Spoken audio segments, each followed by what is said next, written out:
La música es la banda sonora de la vida. Melodías e historias que han acompañado nuestro camino. La música, cultura y lenguaje universal. Bienvenidos.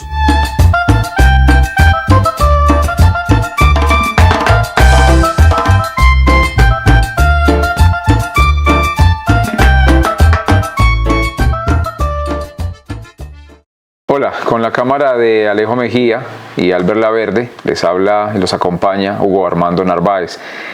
Y sea este el momento para agradecer todos estos especiales al canal Dominicano TV y desde luego a ustedes que nos han permitido ingresar a sus hogares, el compartir todos estos capítulos, 7 programas, acompañados de don Augusto Arango, hablando sobre la Casa Museo de la Música en Santo Domingo, Antioquia, y desde luego de la historia musical. Buenos comentarios sobre la música, sobre este trasegar de historia. Lo hemos repetido en varios programas de ensoñación y de nostalgia. Y hoy tenemos muchas joyas para mostrar, para hablar. Vamos a hablar de géneros musicales, de una joya en particular que tenemos sobre la mesa. Pero iniciemos con una pregunta, y que algunos televidentes nos han hecho. Casa Museo de la Música. Pero ¿cuál es el nombre de esa Casa Museo de la Música? ¿En homenaje a quién y por qué se llama así? Bueno, al canal, a sus directivas y a los oyentes o los que ven el programa y que de pronto ha despertado alguna inquietud, porque pues, valga la pena decirlo, este es el fruto de mi esfuerzo de 56 años. En una ocasión hablábamos de que yo he tratado como hobby, como cultura, trasegar por los diferentes festivales musicales de Colombia. Nosotros los viejos nacimos con Garzón y Collazos y en buena hora doña Doris Morera de Castro, una baluarte de la música colombiana en Ibagué, institucionalizó con algunos amigos quijotes, entre ellos el maestro Rodrigo Silva de Silva y Villalba, el Festival de Duetos homenaje a Garzón y Collazos en el puente del 19 de marzo, o que llamamos Puente de San José. Inquieto por la música, me voy un año allá a Ibagué, y dentro de ese trasegar del festival me encuentro con el dueto de Josué y José de Copacabana. Eran dos músicos excelentes, lastimosamente José murió, pero en la bandola los acompañaba Argemiro de Jesús García Meneses, un hombre de mucha edad, un verdadero maestro de la bandola. Paisanos de la delegación de Medellín, llegó el momento de compartir bohemia, de compartir gustos musicales, y esos festivales se vuelven una cosa muy bonita, ¿no? Con decirles que en el hotel de Ibagué de la Casa Morales, donde estaban alojadas todas las delegaciones, nos reunimos en un salón inmensamente grande con el beneplácito de las directivas. Hicimos una U y dueto por dueto iban alternándose el aguardiente y la musiquita. Bueno, decirles que eso fue hasta las 3, 4 de la mañana. Entonces yo, entre comillas, me enamoré de la sensibilidad musical de don Argemiro de Jesús. Me puse a investigar sobre él, de Copacabana, fundador de la Escuela Popular de Arte, que fue de mucha trayectoria en Medellín. Profesor de bandola en el grupo de cultura de la EPM. Bueno, de una capacidad de transmitir sus enseñanzas. Cuando me puse a mirar con ellos, los del dueto, me di cuenta que en Copacabana hacían un festival de duetos en homenaje a un Argemiro. Y él se daba el gusto de acompañarnos cada año por julio en un colegio, creo que llama el María Auxiliadora o algo así. Y yo veía en el hombre una semblanza, un ejemplo para las juventudes, etcétera, etcétera. Cuando ya me vine para acá y viendo que a don Argemiro lo ignoraban en Copacabana y que él tenía ese don de gentes, ese don de enseñar y de transmitir nuestra música andina colombiana, yo dije que mejor que hacerle un homenaje en agradecimiento a la amistad que me brindó, a la confianza que me depositó para compartir con él gratos momentos, porque yo soy muy dado a vivir esos momentos. Entonces, en una ocasión que vinieron Josué y José a hacer una presentación musical a la cooperativa Cosan Roque, llegamos al acuerdo de que la casa se iba a llamar Argemiro Jesús García Meneses. Porque además es muy importante, don Augusto, y para nuestros televidentes recordar que los homenajes son importantes hacerlos en vida y que la sencillez y el corazón humano, y más cuando está impregnado de música, de cultura, de talento, hay que darlo a conocer. Correcto. Lo decíamos en el primer programa, cuando iniciamos con esta serie de especiales, que Santo Domingo se distingue, entre otras cosas, porque tenemos el arte, la literatura, desde luego, don Tomás Carrasquilla y don Pacho Rendón, pero también tenemos un ilustre personaje, y quiero que usted sea, don Augusto, quien nos hable de él, para que los dominicanos se sientan orgullosos, desde luego, de sus raíces, de su cultura, de su música, del arte, de la literatura, pero también de personajes ilustres que han hecho parte y que han marcado un momento importante en la historia del municipio. Bueno, esto de la música se vuelve universal. Me lo decía el amigo de Armenia que nos escribió hace poco. Me dijo, no se extrañe que mañana o pasado mañana el documental que le están haciendo a ustedes llegue a Europa, y llegue a Estados Unidos, etcétera, etcétera. Entonces me crucé correspondencia e información con un amigo que lastimosamente ya falleció en Miami, y llegamos a hablar de don Augusto Duque Bernal. Me dijo aquel, ve, parale bolas a don Augusto Duque Bernal, que él era de Santo Domingo y fue el compositor nada más y nada menos que Más vale tarde que nunca. Y aquí tenemos la parte de autismo. Entonces me dediqué a investigar sobre él. Di con la suerte de encontrarme con una amiga, Adriana Betancourt, bibliotecóloga, asesora de la UNICEF, etcétera, etcétera, que ha venido aquí varias veces, y con ella me logré conseguir una copia de un libro fechado en abril de 1929, de los poemas de don Augusto Duque Bernal. Cuando tuve los poemas, me dediqué a investigar qué poemas tenía musicalizado. ¡Oh, sorpresa! Para los que amamos la música antigua, ya no puedo hablar de música vieja, sino de antigua, nos encontramos de que Más vale tarde que nunca y otros 11 poemas de él habían sido musicalizados y vocalizados por grandes de la música latinoamericana. Los que tenemos añitos hablamos de Margarita Cueto y Juan Arbizu, de Margarita Cueto y Carlos Mejía. Que a propósito, don Augusto, ellos estuvieron también en los radioteatros de La Voz de Antioquia y La Voz de Medellín, por allá en aquella época maravillosa de nuestra. Claro que sí, y era un acontecimiento la llegada de estos personajes a Medellín, a los radioteatros de RCN y de Caracol. Entonces me puse a mirar qué poemas habían musicalizado de don Augusto. ¿Qué poema? ¿Quién los había interpretado? ¿Quién les había puesto la música? Tenemos a Pedro Pablo Santamaría, que manejó los coros de Envigado, que manejó los coros de la Iglesia de la Candelaria. Tenemos a Camilo García del dueto de antaño. Tenemos a Francisco Paredes Herrera.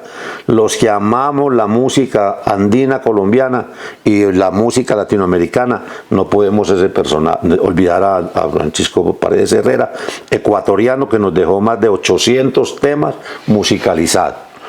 Me encontré en todo caso todos estos poemas, entonces ya quise profundizar más sobre él y me fui a la iglesia y me conseguí la partida de bautismo. Es muy interesante que acotemos sobre él porque dice: a don Augusto Duque Bernal, hijo legítimo de Antonio José Duque y Ana Rosa Bernal. Abuelos paternos, a don Duque y María Rosario Monsalve. Abuelos maternos, José María Bernal y Florentina González. Padrinos, Genaro Duque y María Rosario Monsalve. Este es un personaje que nació en 1896 y lastimosamente se suicidó en 1935. Por curiosidad, yo dije, ese apellido Duque debe venir de Oriente. Entonces me fui a la biblioteca de Abejorral, no pude conseguir ninguna información. Me fui a la biblioteca de Marinilla por Simona Duque y por todos estos duques que se regaron por acá, por estos lados del Oriente, por la cuestión de la minería, no pude conseguir. Adriana Betancourt muy gentilmente me trasladó a la biblioteca en Confenalco, no pude. y final y exitosamente de los 2 libros que tiene el maestro de sus poemas.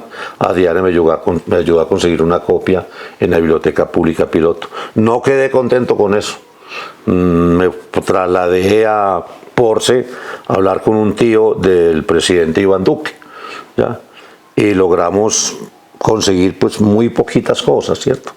Y luego una persona acá del pueblo me habló de una poetisa que vivió mucho tiempo en Arauca, ya, Margarita, no recuerdo su nombre. Pues hasta allá me trasladé por teléfono con tan mala suerte que sí la identificaron, se acordaron de ella, pero ya hacía unos 10 años había muerto. Con las personas, pues no sé, apatía, indiferencia, falta de interés o desconocimiento de la familia o del apellido Duque con algunas personas que toqué. Nadie me paró bolas, nadie se mostró interesado. No es porque quien les habla haya pedido el favor, es que don Augusto grabó o tuvo unos poemas demasiado hermosos. Y hablemos de Valente y Cáceres, hablemos de Margarita Cueto y Carlos Mejía, del dueto de antaño, de una serie de personajes importantísimos. Yo no le hablaría a nadie, entre comillas, me sentiría sumamente orgulloso de que mis poemas fueron musicalizados. Y suele ocurrir que en la música y en la literatura muchos artistas, muchas personas que se dedican a ello, lo hacen de una forma anónima. Y solamente con el traspaso del tiempo, con el trasegar de esos tiempos, de esas memorias, se da a conocer.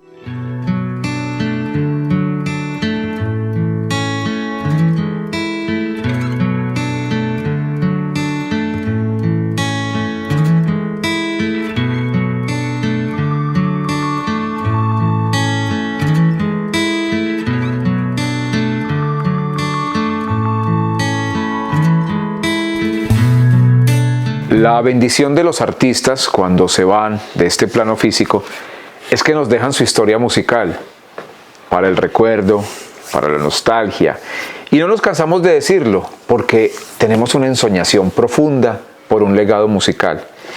Y esta mujer, exiliada, cubana, doña Celia Cruz, tiene un contacto muy importante, espiritual, y un contacto directo con don Augusto. ¿Qué podemos decir de esta carta? ¿En qué momento conoce usted a doña Celia Cruz? ¿Qué tan importante y trascendental fue en su vida? Bueno, trascendental toda.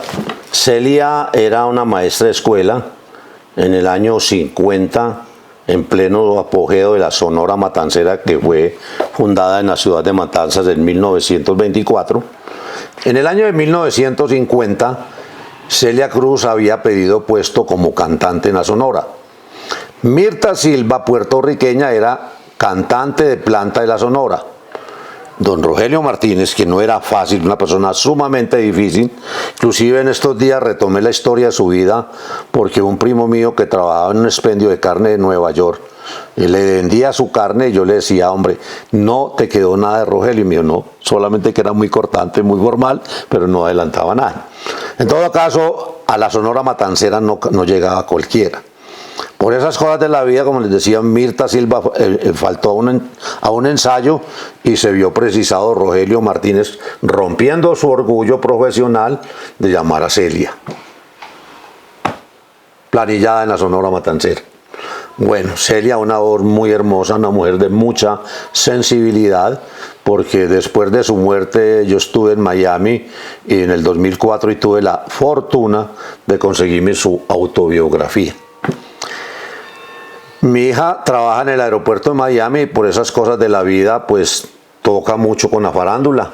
Ella atiende, como barman, atiende la sala VIP de American Airlines y por allá pasa todo el combo de la música. Todo lo más granado de la música y el arte. Bueno, en todo caso así llegamos a Celia. Ella sabía de mi amor por Celia, sabía de mi amor también mi hijo por mi buena música, entonces cualquier día pues sobraba decirle mi admiración por ella.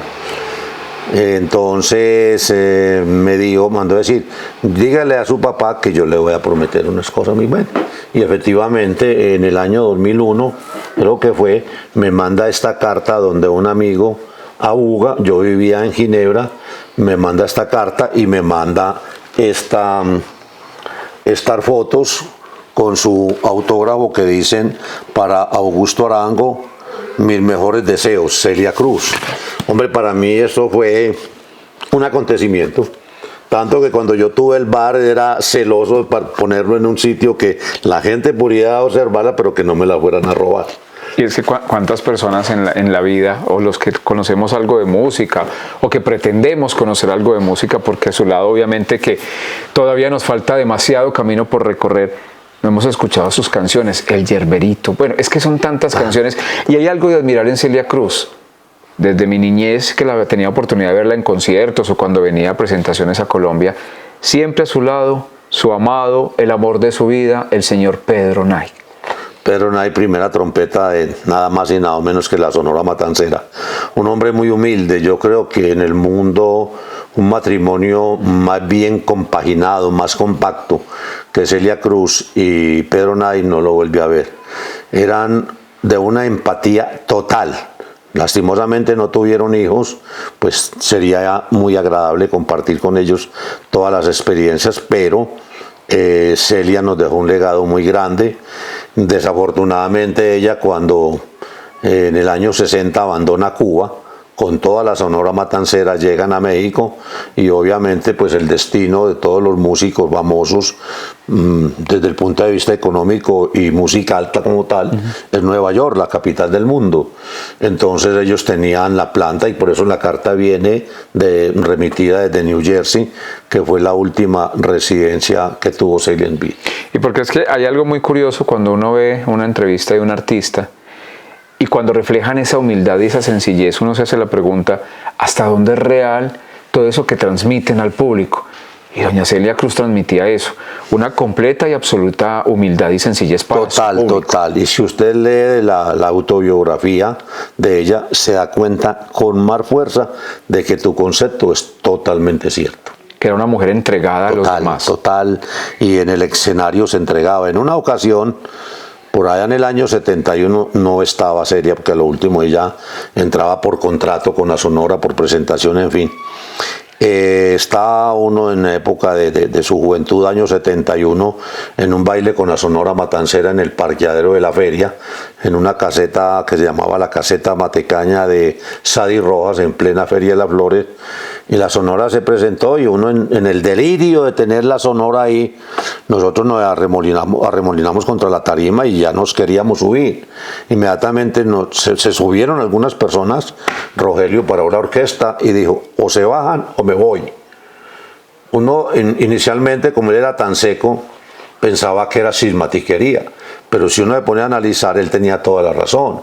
Ustedes han visto cuando un trompetista está actuando que toda la presión la hacen contra los labios, y en un movimiento brusco él decía, me cortan un trompeta y mi gira internacional se va a pique. Pero Celia en el escenario era un todo. Y quería mucho a Colombia. Mucho. Es que ella fue comadre de Matilde Díaz. Celia fue madrina, creo que de Gloria María. Ellos son comadres, exactamente. Y sí, hay que recalcar el amor de Pedro. Y yo tuve ocasión en Miami de conseguirme una revista sobre el entierro de Celia. Eso fue apoteósico. Es decir, contradictorio decir un entierro apoteósico, pero toda la comunidad latina se entregó a Celia en Miami. Y es que era una representación de la música y era una representación de la cultura latinoamericana, en este caso de Cuba, en los Estados Unidos, porque de hecho viajar hasta allá, una tierra extraña que a veces no es muy amigable con los latinoamericanos, y encontrarse con una mujer que los está representando, tanto como latinoamericana como en la música, eso era un halago para ellos. Cuba nos entregó grandes artistas, desde luego. ¿Qué opinión le merece para usted un artista como el señor Dámaso Pérez Prado y el Mambo? Siguiendo con esa tierra cubana. Me pongo, ¿cómo es? Me ericé. Sí. Me ericé. Hace muchos años yo estuve detrás de la música, en San Antonio de Táchira. Y me conseguí un álbum de música cubana de una orquesta de los años 30, Acerina y su danzonera, los reyes del danzón. Cuando hablamos de danzón, hablamos de años 39, pues del año 40 para atrás.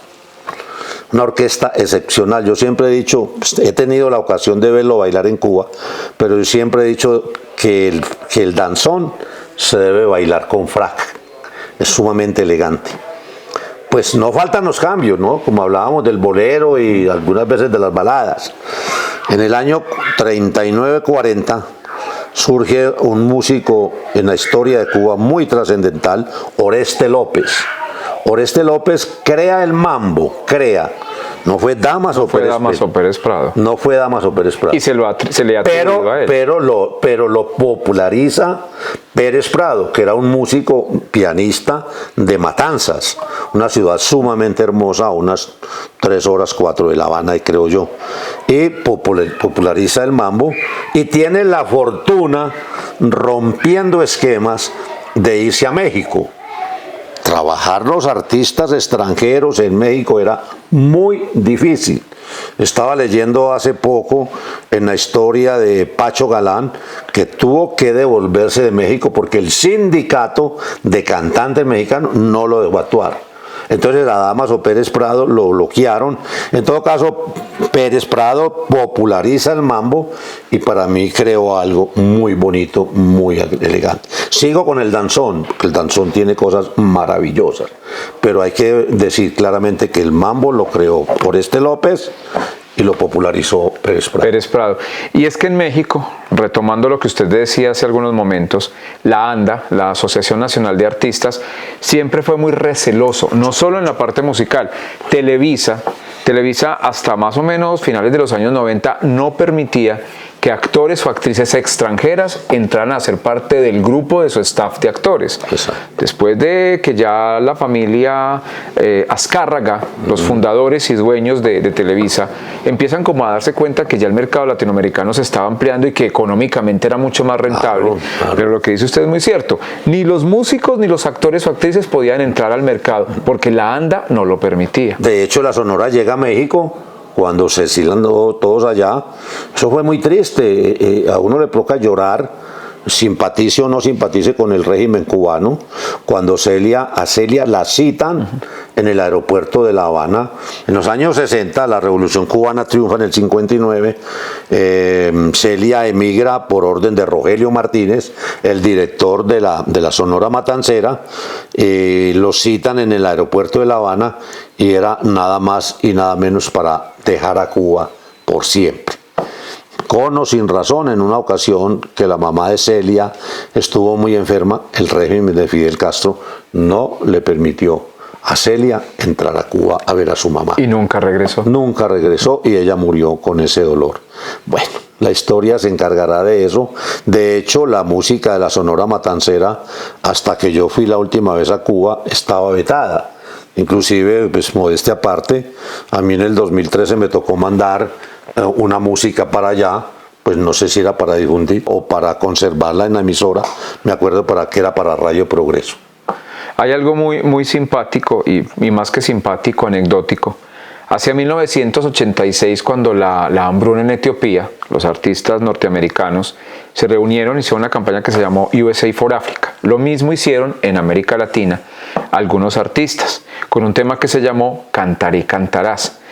Y yo recuerdo que de los artistas colombianos de aquella época, solo invitaron a Claudia de Colombia, a la señora Gladys Caldas, más conocida como Claudia de Colombia.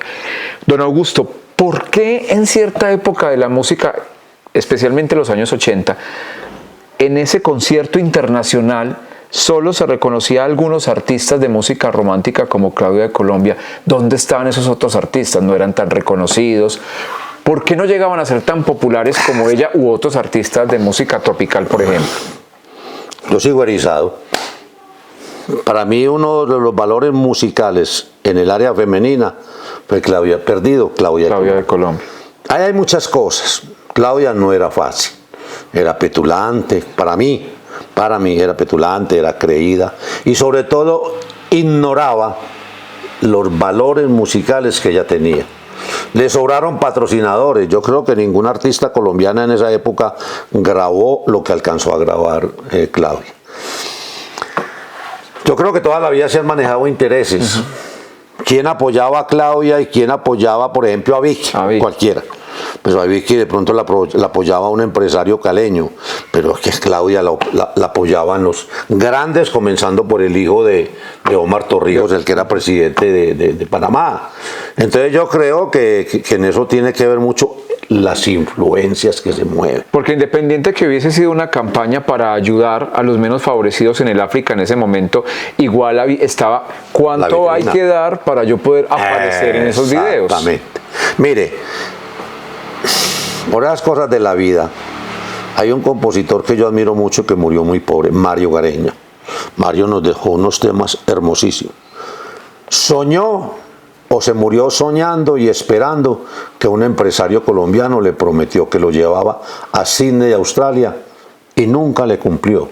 Entonces son dos parámetros. Un gran compositor, tenía su música muy bonita, lo ilusionaron y nunca llegó. Y nunca llegó eso. Ya tendremos oportunidad también de hablar, porque estos programas, como dicen por ahí, creo que van para largo. Después de estos 7 especiales, vamos a hablar de los géneros musicales, de toda esta gran colección musical que usted tiene. Pero primero, antes de hablar de esos géneros, debemos hablar de lo que usted más quiere, añora, ama de toda esta música. Y aquí tenemos unas piezas de ellos. ¿Por qué esta selección musical, don Augusto? Bueno, comenzamos en desorden. En desorden, bueno. No hay problema. Década del 70. Alhambra con Maturín, para un gran amigo, Emilio.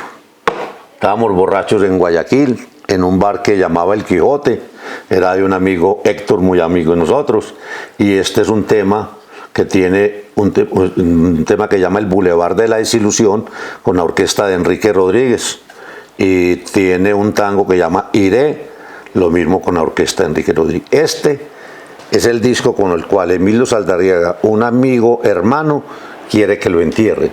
Y nos lo robamos de un piano en Guayaquil a la 1 de la mañana.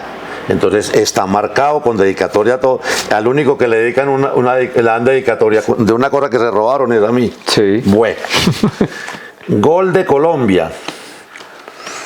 Este disco para mí vale mucho. Tenía yo 14 años. Cuando Colombia y Rusia en Arica juegan un partido por las eliminatorias del Mundial y Colombia en una hazaña empata 4-4 con Rusia. Entonces Lucho Bermúdez le compone este tema a la selección Colombia y lo canta Bobby Ruiz, una de las voces masculinas mejores que tuvo la orquesta de Lucho Bermúdez. Bueno.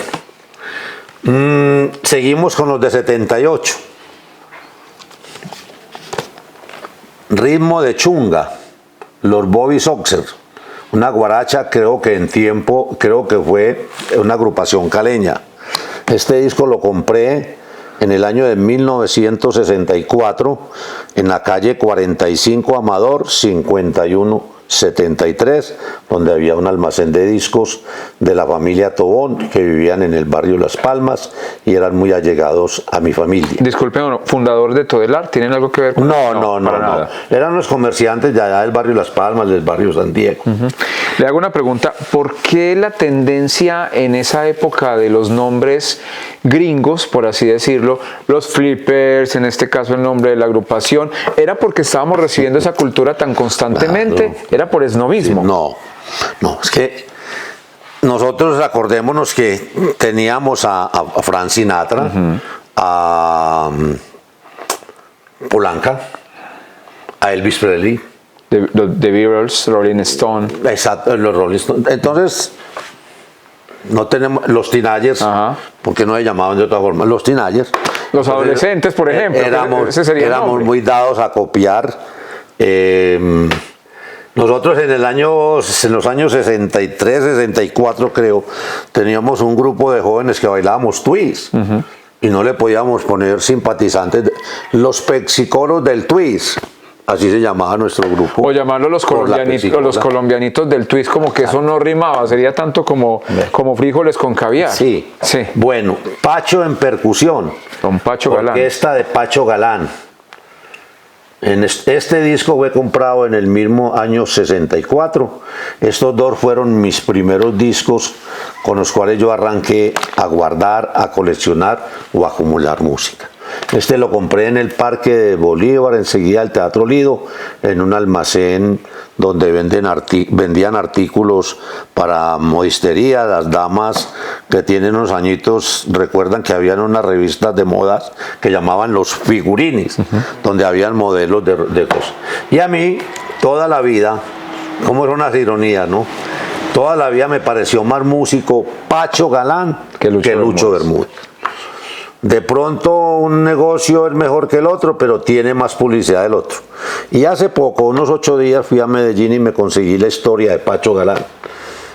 Y estoy confirmando o reconfirmando lo que yo he pensado. Un hombre humilde, grande, sin afán de protagonismo, pero un recorrido musical bárbaro. Bueno, año de 1960. Éxitos del dueto de antaño. Aquí hay un tema que se llama La Carta. Y es la historia de una madre que le envía una carta a su hijo. Pues sí, señores, yo tengo por ahí una carta que me mandaba mi mamá con 12 añitos al internado. Por ahí la tengo guardada a mano y en una hojita de cuaderno. La carta, aquí está la carta. Entonces yo cada que oigo eso me acuerdo de mi madre. Y para quienes ya lamentablemente no tenemos a nuestras madres, es una manera de hacer un homenaje y de recordar esa esencia que hace que sean la parte fundamental de nuestras vidas. Enrique Cadícamo, un tango que se llama Tres Amigos, con la orquesta de Francisco Canaro. Yo creo que pocas personas en la vida tienen más alto concepto de la amistad que yo, con o sin razón. Yo tengo un amigo allí en Navarra, que soy amigo de él desde enero de 1960. Semanalmente hablamos. Y tengo un amigo en Guapi, Cauca, afrodescendiente, que no somos amigos, somos hermanos. Y los hijos me llaman tío, y los hijos me llaman tío por aquí, tío por allá, me llaman a consultarme, a saludarme. Entonces yo tengo un alto concepto de la amistad. Y si ustedes oyen este tango, Tres Amigos, no es más que el auge de la amistad, el punto de encuentro donde ustedes, por ejemplo, como jóvenes se encuentran a diario y la vida le va dando duro a uno y llega un momento en que muere el uno, muere el otro y el protagonista de la composición de Cadícamo se queda solo en la vida. Bueno. Además porque la esencia de la amistad, don Augusto, y qué bonito esto, porque usted es sensible, claro. Usted es artista, usted es músico, claro. Sabe y conoce de música, y no podríamos desligar la sensibilidad con la música. Total.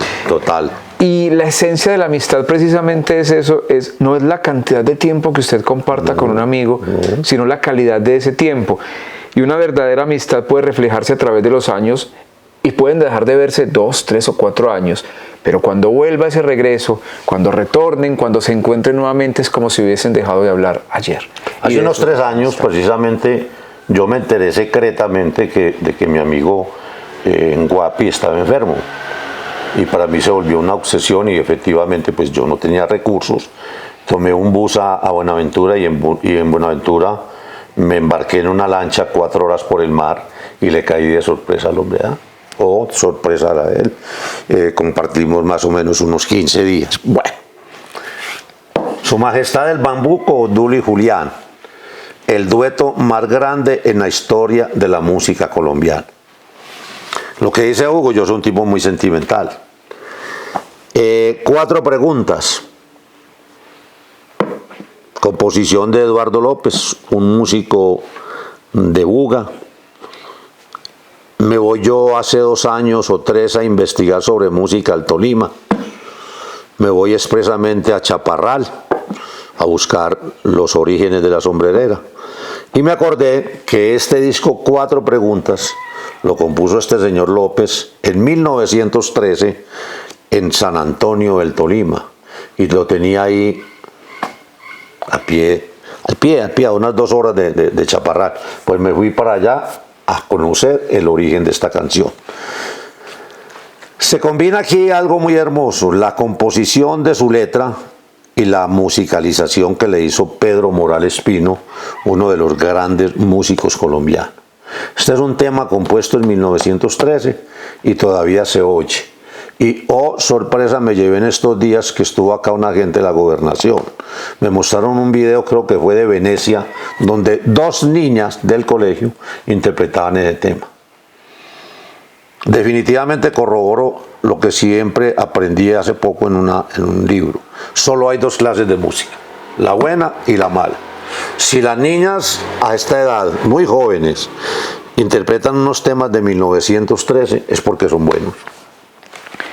Lo decía Manuel Elkin Patarroyo en una charla que tuvo con estudiantes de la Universidad de Antioquia en el Teatro Camilo Torres en la ciudad de Medellín. El poder corrompe, todo eso corrompe. Después de que pase el boato, el poder, todo lo que buscamos a veces en la vida, más allá de la esencia, nos queda la música, el trascender, que nos acompaña desde nuestra niñez hasta el último minuto de nuestras vidas. La próxima semana, en esta serie de especiales, vamos a comenzar a hablar de lo que en un principio les dijimos, los géneros musicales que acompañan toda esta colección. Don Augusto, hasta un próximo capítulo y muchas gracias. Casa Museo de la Música Argemiro de Jesús García Meneses, Santo Domingo, Antioquia.